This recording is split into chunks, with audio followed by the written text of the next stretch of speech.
It's basically an African-centered pedagogy, and that's what we're talking about more. After you have philosophy, you've had your worldview, you have philosophy, now we're talking about actual instruction, pedagogy.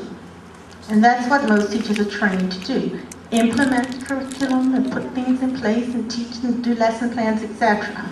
But it's the point of delivery and how it's delivered that's extremely important. It has to be culturally connected. If it's dissonant and out of sync with what's important in that child's world, they're not going to buy into it. Children want to know how much you care before they want to know how much you know.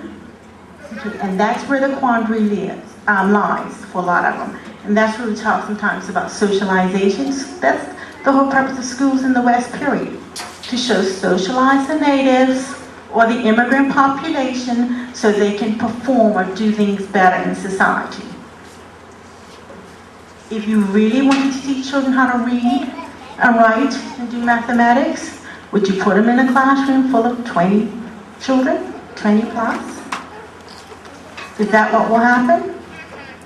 I don't think so. So therefore, we move on to basically making sure that there are social relationships, and that an African-centered environment or pedagogy will definitely make sure that that is an important part or component of the whole program. In African-centered schools, students are expected to think critically, and also question everything as much as possible. Now, compare that with some of the Eurocentric ideologies and how children can actually function in a school environment where they're trained in their home environment that's African-based, that they need to think, and then they go to school and they question. What happens to that child? Exactly. They're a problem. They're sent out to the principal's office, etc., or the parent gets cold. They're creating problems because they're questioning.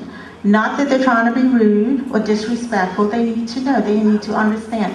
It has to be connected for these children. Also understanding the history of where they are, what they're about.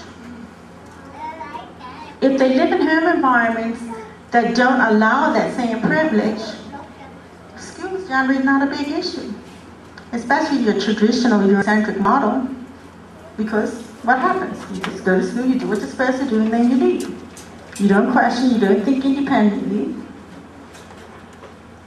Also, they're trained to apply what is learned. What is it about? Setting good examples and modeling them. And also reflect. Did it work? Is this working for me? Is it meaningful for me? What's the next level? What can I do with this? Where can this take me? That's an African-centered curriculum and pedagogy and program. Not just with brown-skinned faces and saying this is what we're going to do and teaching it. I think Boykin used to refer to that kind of philosophical basis as dark-skinned white folk. Because that's exactly what was going on, and that's exactly what happens when you have brown people promoting the same ideology that's heavily Eurocentric based.